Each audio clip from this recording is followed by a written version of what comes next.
Hey, welcome to another episode of Your Opportunity Partner. My name is Professor Art Gogatz, and I've been your host for this series. If you follow the series on opportunity and how you can recognize and leverage most of the opportunities that you miss, please do subscribe to the channel, leave a comment, send me a question. If you have any questions, I'd be happy to talk to address them in a future episode. So please send me your questions, send me your comments. My last name, Gogatz at yahoo.com, or you can put a question comment up on the channel. If you've looked at any of the episodes so far, you'll know that I always talk about two things. One, and of course, in relation to opportunities. One is opportunity always brings change. Now, one of the ideas in marketing, because I teach marketing, is people don't like new things. Most new products have a hard time catching on. Most new companies don't succeed right away. People are very wary of new things, and that means change. So people usually don't like change. Opportunity always involves change. And a lot of the time, not all, but a lot of the time, I would say most of the time, opportunity involves big change, what we call structural change, which means opportunity tends to involve or make you really look at the structure of your life. Well, what are some of the big changes? Well, it could be where you live, where you work, where you function, place. Could also be what you do. Opportunity could take you into something in work, career, that you've never done before. Or it could involve the people that you are with or surround yourself with, work with, live with, etc. Well, people don't like change, and really structural change tends to scare a lot of people. So these are the two big things we really need to overcome. Change, especially structural change, because it involves confidence. We don't have a lot of confidence all the time that we'll be able to succeed if we take an opportunity.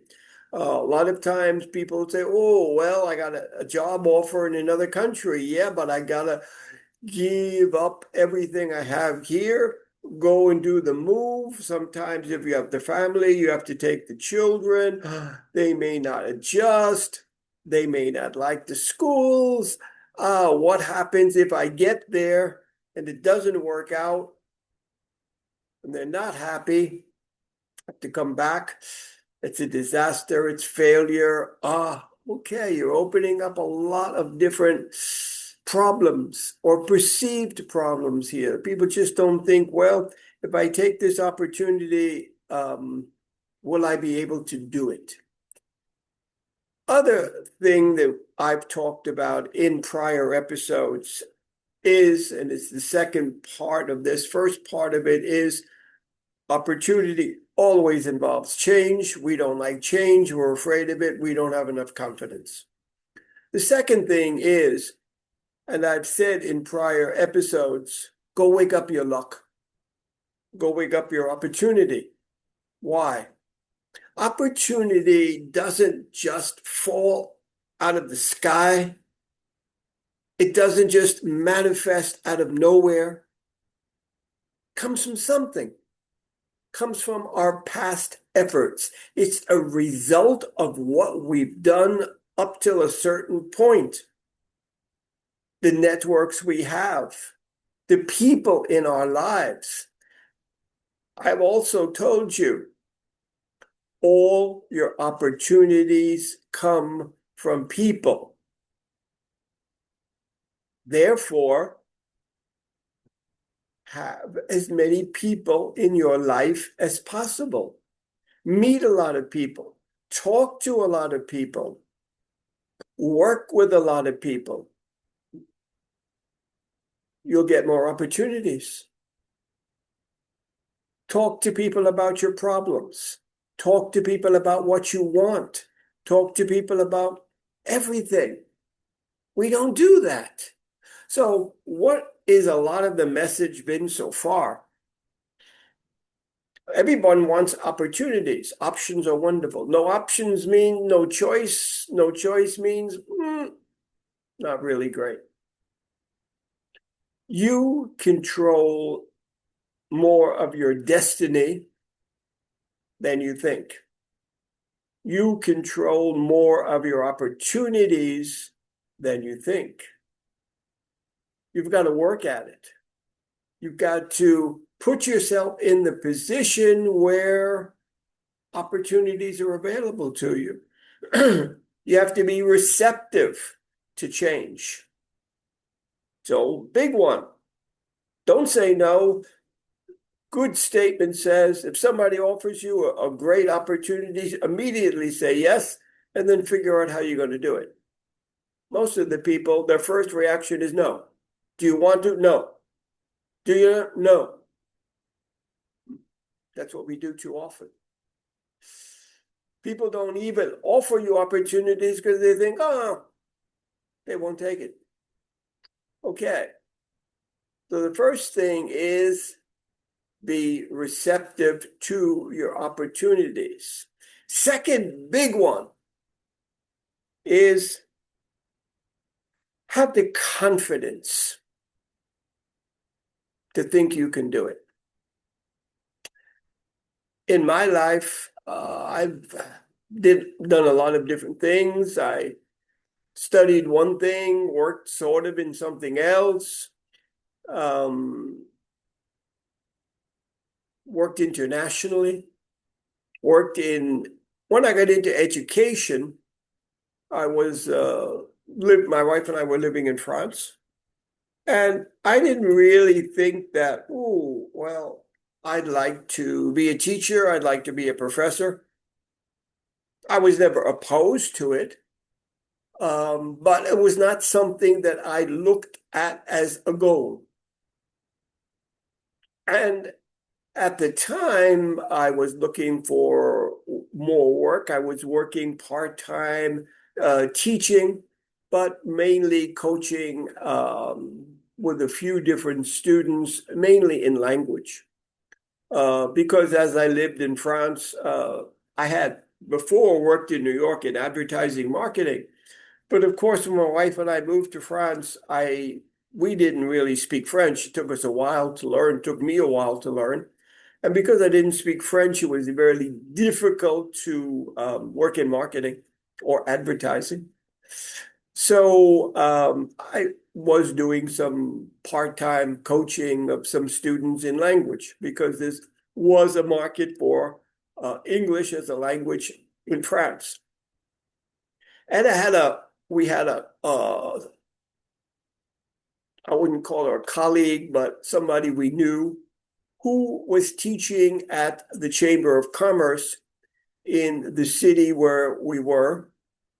She was an American lady, and she was going back to the US. And she said she needed somebody to take over her class because she was teaching English to a group of professionals employed by the Chamber of Commerce. And she did this, I think, on weekends mostly. And she said, would I be interested in taking over her class? I said, sure. I had no idea what it would entail. I'd never really taught English before. I had done some coaching and helping, but not really in a classroom situation. So I said, sure. And okay, I did it. that led to working with the university there. The first university, part of the university I worked with was the Faculty of Medicine, which was actually one of the groups that I really liked the most. They were doctors or doctoral students, medical students, I should say, not doctoral students, but medical students. And they had to take English. So I taught them, and I really enjoyed that teaching. And then I got to teach some of the other parts in the university because I did that well.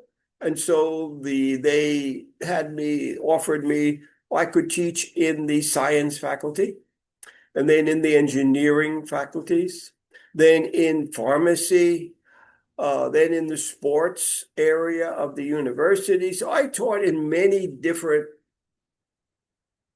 faculties or parts of the University of Nancy in France. University of Nancy is a very big university in France. And then I got to teach at the business school. And quite quickly after I started teaching English at the business school, they said, well, your background is business, your background is not English. You should teach business courses. So I started to teach marketing and different courses for them. And every time I had to put my whole course together, nobody gave it to me. And I had to be able to go in and teach professionals, students, all kinds of groups, executive. But did I ever feel that I couldn't do this? No, never. Always felt, this is easy. You need some confidence. It's not good to be overconfident, but we don't usually have to excel at something we can't do, which means most of the time we don't use most of our abilities. So confidence is a big factor. And then you've got to talk to people, like people. It comes down to attitude more than anything else. You need a positive attitude, not a negative one. I ask a question to my students, my MBA students, and I say, what's the worst thing that can happen to you now? What? All the students say, oh, I get sick, I have a heart attack, or I have a stroke. I get bad news, somebody in my family had an accident. What are they saying? A problem. Now, usually here, if I'm teaching creativity, creative people don't always say, the worst thing that can happen to me is a problem. They look upon it a little differently. They say the worst thing that can happen is that nothing happens. I don't learn. I don't advance. One of the worst things that creative adults experience is the same thing that children experience. What? Boredom. It's the same thing that retired people, older people experience too. Boredom. Nothing happens. I have nowhere to go and nobody to do it with. Or you have to come up with something that is enjoyable and engaging and you love to do. Well, go write a book, write a screenplay, start a channel, go volunteer in any place.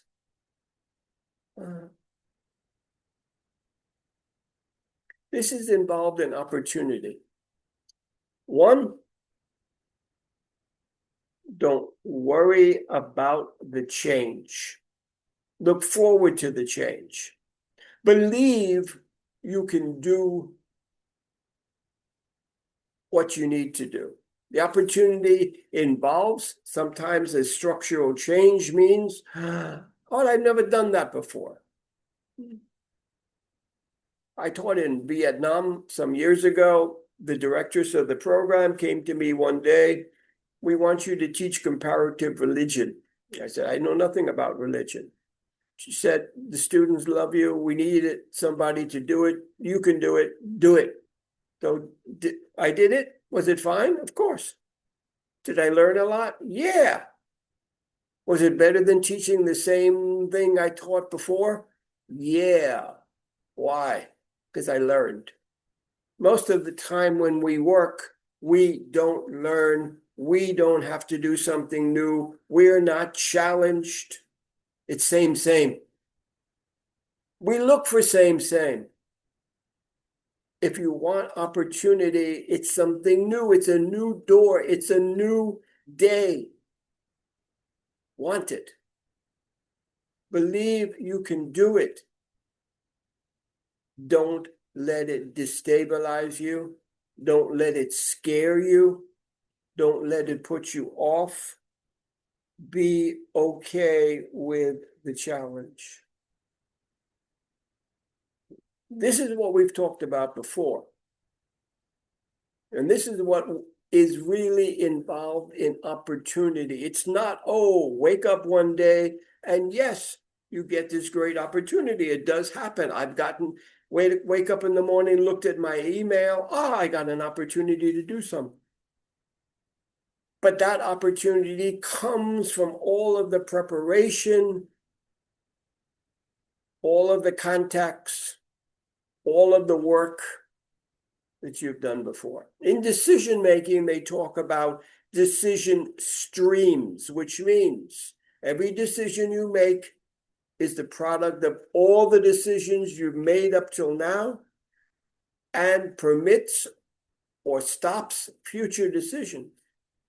Same thing with opportunities.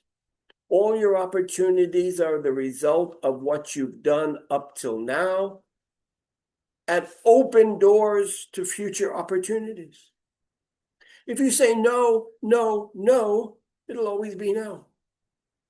Don't say no so much. Have a different attitude.